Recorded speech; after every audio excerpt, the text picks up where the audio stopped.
Bonjour à tous, on est avec Benjamin Perrin. Pardon, c'est 2 minutes de retard, 3 minutes de retard. On enchaîne aujourd'hui, des lives. Alors pour ceux qui nous rejoignent, et c'est votre première participation au live Chance de la semaine. On en fait 50 cette semaine, 50 métiers en 5 jours. Et donc l'objectif, c'est de faire en sorte qu'on en comprenne les coulisses et qu'on pose des questions à différents types de personnes qui exercent des métiers vraiment différents et pour en avoir pour avoir plus d'informations sur ce métier et le sens que les uns et les autres y trouvent.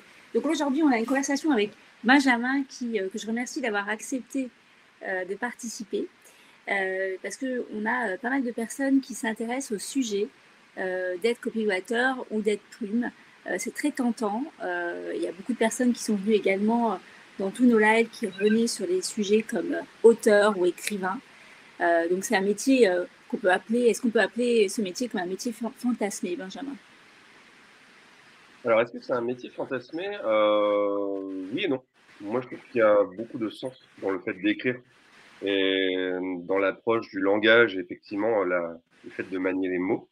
Donc, je pense que en soi, il y a un vrai plaisir là-dedans. Et ça, c'est pas un plaisir qui relève du fantasme, c'est un plaisir réel, selon moi. Et alors après, je pense que c'est un métier qui a pas mal de visages, mine de rien, et différentes façons de l'exercer. Et d'ailleurs, je suis pas à l'aise avec toutes, dans le sens où c'est vrai que c'est un métier qu'on a vu beaucoup fleurir ces derniers temps, notamment sur LinkedIn, ou notamment les fameuses plumes de dirigeants, Ouais. qui, moi, à titre personnel, c'est pas quelque chose que je pratique. Mais donc, je pense que voilà, c'est un métier qui est fantasmé parce on peut l'amener dans différentes directions. Et je pense aussi que sa propre approche de l'écriture va influencer notre trajectoire dans ce métier. Et effectivement, je pense que c'est pas parce qu'on aime écrire et qu'on veut écrire qu'on est d'accord pour écrire sur tout et pour n'importe qui. Et du coup, je pense que il y a un vrai enjeu effectivement à trouver sa façon d'incarner ce métier. Et donc sur Plume, et donc évidemment je pose quelques questions et après j'invite tout le monde, tous les participants à poser leurs questions. Euh, Quand on parle de copywriter et Plume, est-ce que c'est exactement la même chose? Est-ce qu'il y a une différence dans ces deux termes-là? Alors, pour moi, il y a différents métiers. À la base, la conception-rédaction, c'est un métier d'agence de publicité. Donc, c'est le binôme avec la personne qui est directeur ou directrice artistique. Donc, effectivement, conception-rédaction, si on reprend le mot, il y a la partie former le concept d'une campagne dans le cadre d'une publicité.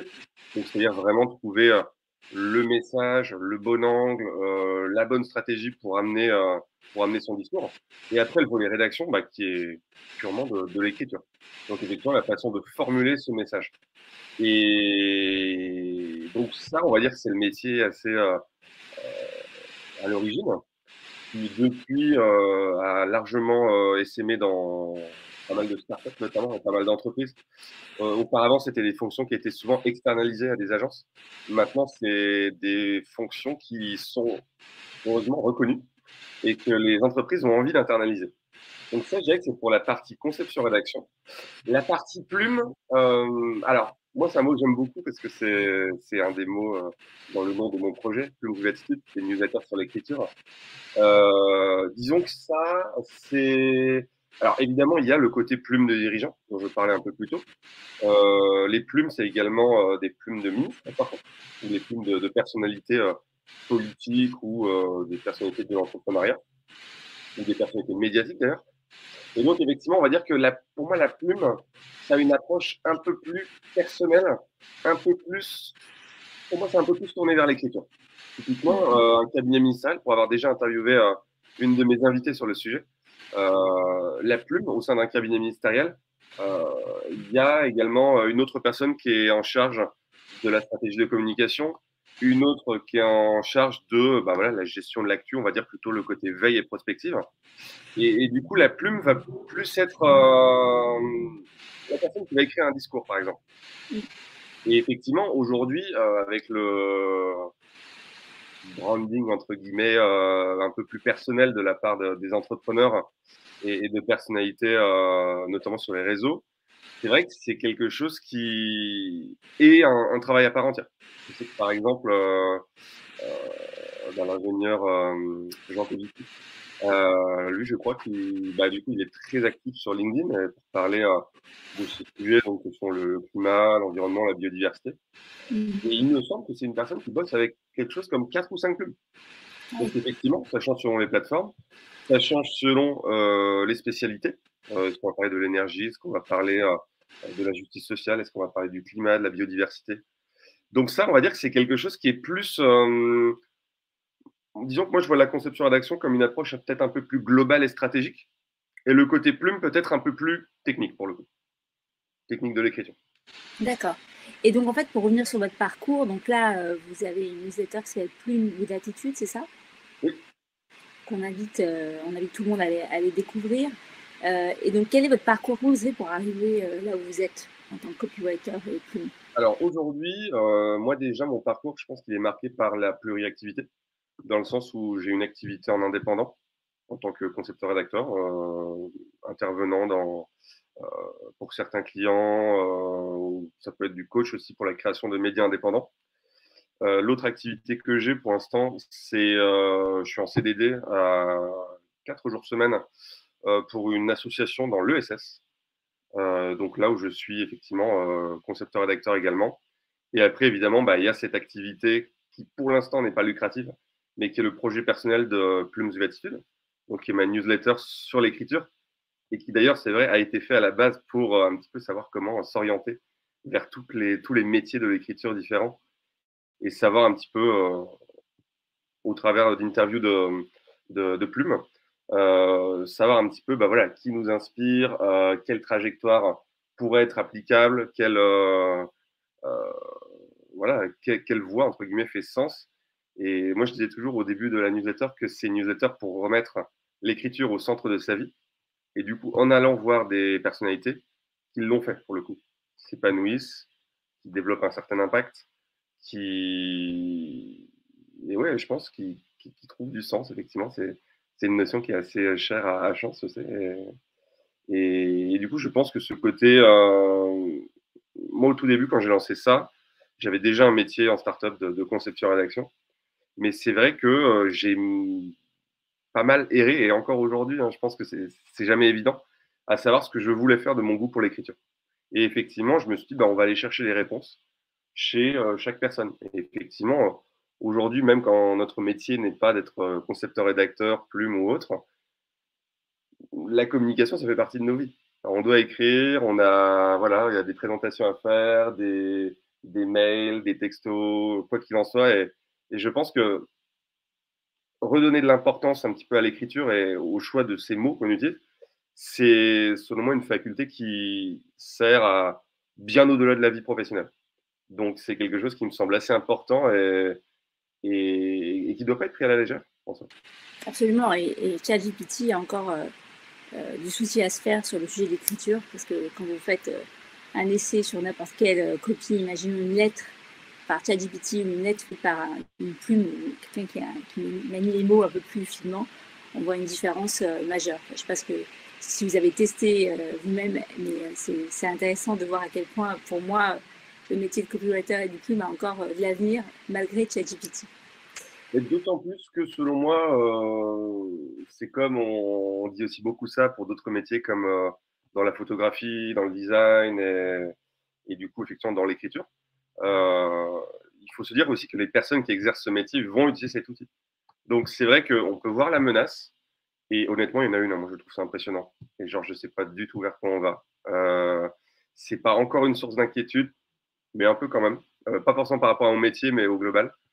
Mais je pense que voilà, la façon dont nous, on va l'utiliser aussi, c'est ce qui va faire que bah, soit on va se concentrer sur les points qui nous tiennent le plus à cœur, soit on va pouvoir en faire plus, ce qui n'est pas forcément une bonne chose, mais c'est aussi assez intéressant bah, voilà, de voir son potentiel se développer grâce à ça. Après, voilà, je tiens toujours à dire que je n'ai pas encore assez utilisé l'outil. Jusque-là, ça m'a plutôt impressionné, mais J'aimerais beaucoup, mais c'est pas encore quelque chose que j'applique énormément dans mon quotidien. C'est pas devenu Non, mon petit Google, quoi. oui, non, mais c'est hyper intéressant comme outil, mais ce que je veux dire en termes d'utilisation des mots, précision des mots, angle, variété des mots utilisés, c'est pas encore un outil qui, qui remplace pour moi hein, un copywriter ou une plume. Alors Catherine nous pose une question sur vos débuts. Alors encore une fois, dans des personnes qui nous écoutent, il y a peut-être des personnes qui ont envie, et n'hésitez pas à le manifester dans le chat, qui ont envie d'explorer ce métier. Donc, vous nous avez expliqué que vous avez des activités qui sont pour l'instant non rémunératrices, des activités qui sont des activités en association, des conférences, différents types d'activités. Et je trouve que ça fait partie des métiers sur lesquels il y a pas mal de gens qui ont envie, mais se posent ces questions de comment démarrer, comment se faire connaître et créer une crédibilité sur la partie copywriting ou écriture de contenu alors qu'on démarre. Alors, entre nous, on va pas se mentir, ça reste un métier, enfin, les métiers d'écriture au global, c'est des métiers que je considère comme assez précaires, quand même. Le journalisme, par exemple, n'est pas la voie la plus lucrative qu'on puisse connaître. La conception-rédaction, ça va être un petit peu mieux payé quand on va dans des boîtes, soit en tech, entre guillemets, en start-up, ou en grosse start-up, bah, comme chance, ou en plus grande entreprise. Mais c'est vrai que se lancer en indépendant, alors, il y a une demande forte, notamment de, de la part voilà, de boîtes qui ont une approche éditoriale, qui vont vouloir développer leur contenu et qui vont du coup faire appel à des plumes en externe. Mais ça reste, je trouve que ça reste toujours un métier assez précaire, on va pas se mentir. Un métier assez compliqué, un métier qui évolue assez vite et où effectivement, c'est pas toujours facile de démarrer là-dedans. Moi, ce que j'aurais tendance à dire pour ce qui est de la partie comment se faire connaître, je vais pas, je vais pas réinventer la roue pour le coup. Moi, je pense que la façon dont mon projet personnel a eu un impact sur ma vie professionnelle, il est clair et net, c'est évident. D'ailleurs, on a déjà travaillé ensemble avec Chance grâce à ça. Et donc, effectivement, je pense que si on a envie d'écrire dans sa vie pro, écrire dans sa vie perso, ça me semble à la fois une bonne chose à faire, mais ça me semble aussi et surtout une nécessité. Dans le sens où dans la vie pro, on peut pas écrire tout ce qu'on veut. Il y a des contraintes éditoriales, il y a des contraintes de message, et parfois on peut se retrouver entièrement en conflit avec les missions qui nous sont demandées. Ça m'est déjà arrivé et ça m'arrive toujours. Et du coup, je pense qu'avoir son petit espace à soi, sa soupape de sécurité dans laquelle on va écrire, on va développer ses idées et on va avoir une ligne éditoriale qui nous est propre, ça me semble à la fois voilà, une bonne solution et en même temps un bon refuge. Et moi, pour le coup, c'est vrai que même si aujourd'hui ma newsletter est non lucrative, ça fait bientôt 4 ans que, ouais, à la rentrée, ça fera 4 ans que je l'écris, cette newsletter. Et enfin, tout ce que ça m'a apporté, aussi bien sur le volet professionnel que personnel, et je dirais même surtout sur le personnel, c'est franchement, je trouve ça énorme. Genre, j'ai pas de mots, c'est une vraie passion en tant que telle, pour le coup. Et c'est vrai que voilà, c'est quelque chose que parfois on a tendance un petit peu à aller chercher dans des métiers artistiques ou créatifs, le côté passion. Euh, Moi, je mets quand même pas mal en garde par rapport à ça, dans le sens où trouver du sens, de la cohérence, de l'harmonie, oui, mais si c'est pas notre propre projet sur lequel on peut faire ce qu'on veut et vraiment s'y épanouir et s'y retrouver personnellement, c'est-à-dire s'y retrouver en termes de valeurs, d'idées, s'y retrouver entièrement, il vaut mieux. Enfin, moi, je conseillerais toujours d'avoir un projet indépendant. Donc, ça peut être une newsletter, ça peut être un blog, ça peut être une activité sur les réseaux. Pour le coup, j'ai pas mal d'exemples dans la newsletter où effectivement, même des entreprises en fait ont démarré comme des petites newsletters, ou ont démarré comme voilà, je sais pas, un compte Instagram. Un petit podcast. C'est des choses qui ouvrent énormément de portes. Et encore une fois, sur le volet pro, mais aussi sur le volet perso. Ok, d'accord. Et sur Sur le sens, tout à l'heure, on évoquait le sens. Donc, finalement, chez Chance, comme vous le disiez, on est sensible au sujet du sens, puisqu'on estime que c'est l'alignement avec un pilier, un métier, des impératifs, un environnement et une finalité. La finalité étant à quoi je sers, hein, à quelle est l'utilité. Et donc là, ce que vous me dites, c'est que vous trouvez un sens dans l'écriture pour exprimer cette passion de ce métier, quoi, le métier des mots, de manier les mots, c'est ça? Pour moi, oui, c'est ça. Alors effectivement, je trouve pas forcément du sens dans chacune de mes activités, de mes projets. Alors, si c'est vraiment contraire à mes valeurs, par contre, je n'y vais pas. Mais je pense qu'effectivement, moi, pour le coup, ce qui va vraiment me motiver, c'est un intérêt et un goût vraiment très prononcé pour l'écriture en tant que telle. C'est-à-dire qu'effectivement, si on commence à partir sur ce sujet, voilà, je pense que je peux tenir une soirée à parler de ça et notamment des personnes qui ont des médias indépendants. Ça m'arrive de faire des événements, des petites conférences pour voir comment ça se passe pour eux. Et je trouve que c'est des sujets qui sont absolument passionnants. Et pour le coup, ça, c'est vrai que je pense que c'est un bon conseil aussi. Que ce soit des événements en ligne ou des événements physiques. Alors encore mieux si vous en avez, si vous vivez dans une ville bah, voilà, comme Paris où effectivement il y en a beaucoup. Je vous conseille d'aller à la rencontre de ces personnes qui ont un métier qui vous plaît. Moi, pour le coup, c'est quelque chose que encore aujourd'hui, on parlait un petit peu plus tôt d'instabilité, d'insécurité, de choses comme ça. Moi, je vais en permanence au contact de gens qui pourraient m'inspirer pour mes prochaines orientations, effectivement. Et notamment quand on a une vie professionnelle qui est plutôt caractérisée par la pluriactivité. C'est quelque chose qui me semble essentiel et sait-on jamais, ça peut ouvrir des opportunités vraiment concrètes, écrire pour un média typiquement, ou alors même quelqu'un qui a un projet de média et vous aimeriez bien faire un truc aussi, et ça peut déboucher sur une collaboration. Moi, je sais que je valorise beaucoup la surprise, sur le volet perso comme pro, quelque chose que je mets à l'honneur dans ma newsletter par le choix des invités et des sujets. Et je pense qu'il faut aller à la rencontre de cette surprise. Et il y a toujours un petit peu ce petit piège où on écrit un petit peu, c'est quand même une pratique et un métier qui est assez solitaire, notamment sur le fait en indépendant. Je trouve que remettre du collectif dans tout ça, c'est fondamental. Et justement, là, on a des questions sur cette question de réseau. Donc, on a plusieurs questions dans le chat, là. Il y a une question sur des assos qui réunissent des plumes et une question sur les plateformes dédiées aux freelances. Donc, les deux sont un peu liés au réseau et network avec des métiers, des gens qui font des métiers. Et ensuite, on a des questions par rapport à l'action marketing, le fait que c'est souvent des plumes qui sont liées à des campagnes marketing ou des sujets marketing. On en a parlé au début sur le copywriting en agence, mais c'est intéressant de voir à quel point le plume des dirigeants et plume sur des sujets marketing sont peut-être plus présents de ce qu'on observe. Est-ce que vous partagez ça? Donc déjà, la première question sur les réseaux, les assos et les plateformes. C'est vrai qu'on fait beaucoup de questions en ligne. Alors, je pense que pour commencer, les plumes de dirigeants, d'entrepreneurs et de personnalités, on a l'impression que c'est plus présent, mais c'est surtout plus visible. Je pense qu'il ne faut pas oublier qu'on est un métier de création, mais qui est très sensible à la distribution du contenu. Et cette distribution se fait aujourd'hui par des algorithmes essentiellement. Et effectivement, dans les objectifs des plumes de dirigeants, le but, c'est effectivement d'avoir une production assez abondante et de faire en sorte que les algorithmes, entre guillemets, nous aient à la bonne.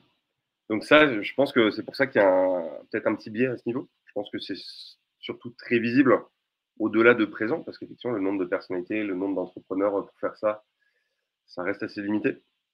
Alors après, entre nous, moi, mon approche du réseau va plus être par rapport à ma newsletter, dans le sens où j'interviewe des personnes avec qui, évidemment, je reste en contact, et j'ai aussi des lecteurs et des lectrices avec qui je prends contact pour le coup, ou qui prennent contact avec moi.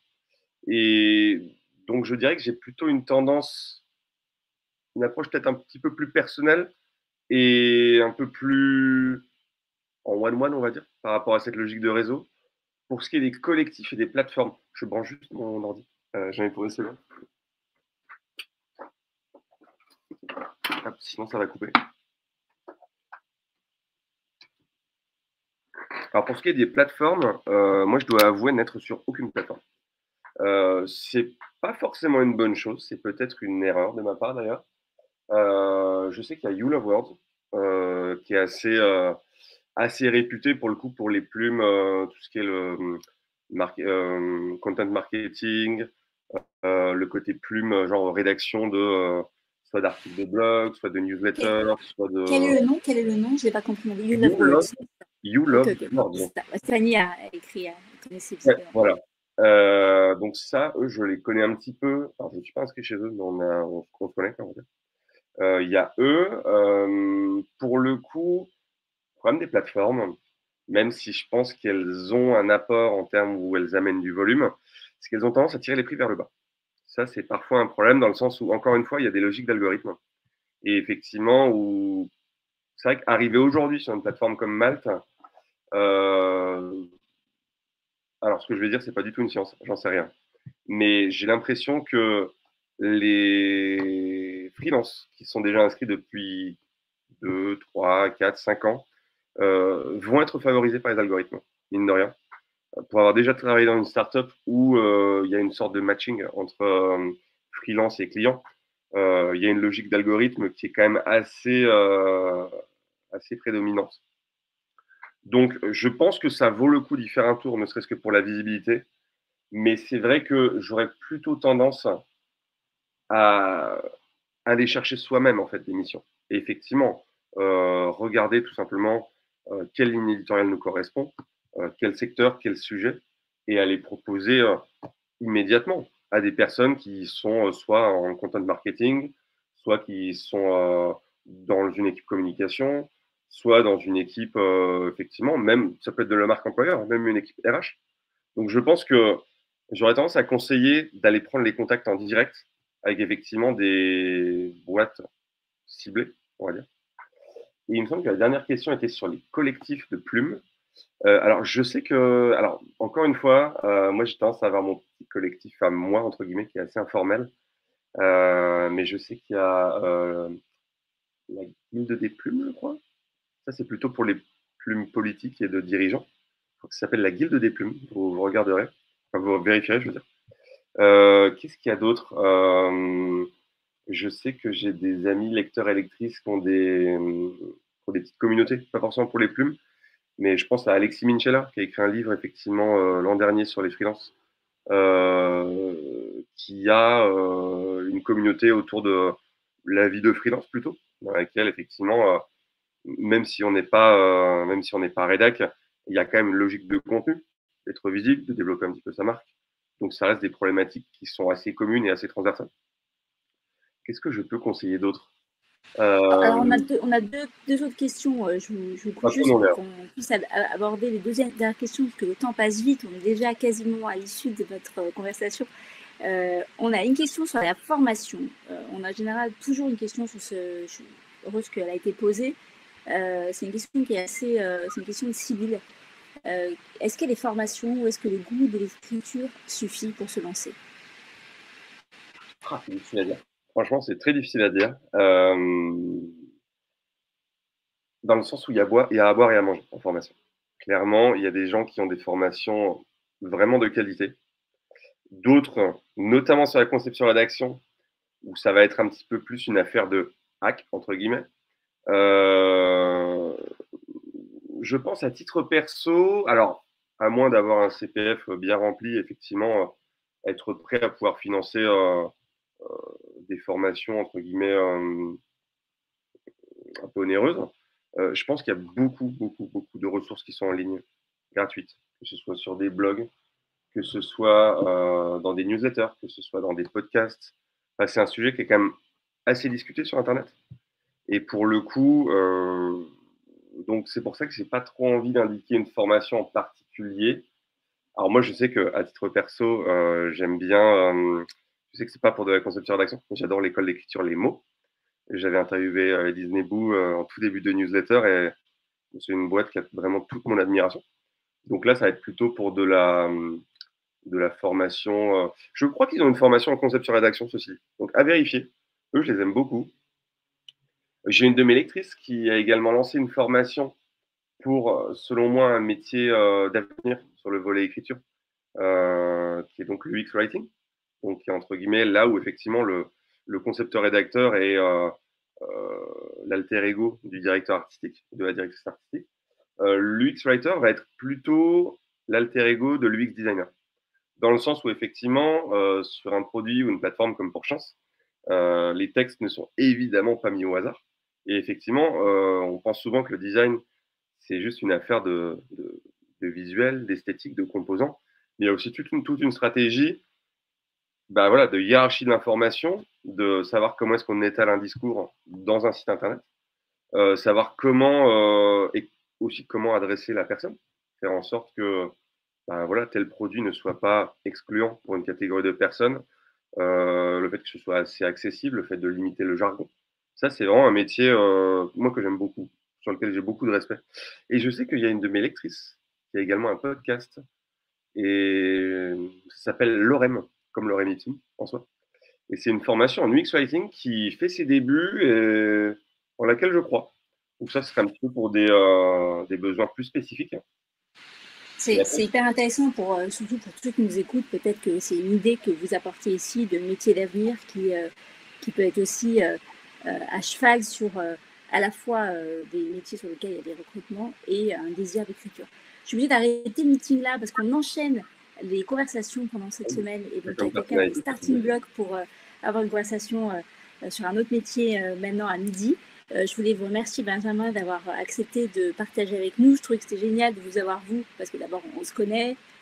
Benjamin a touché le sujet chance en écriture, donc on est ravis d'avoir cette conversation avec Benjamin. Et par ailleurs, Benjamin a une super newsletter que j'invite vraiment tout le monde à regarder. Merci à toutes et à tous d'avoir été là et d'avoir posé vos questions. Et à très bientôt. Merci, Benjamin. À bientôt. Au revoir.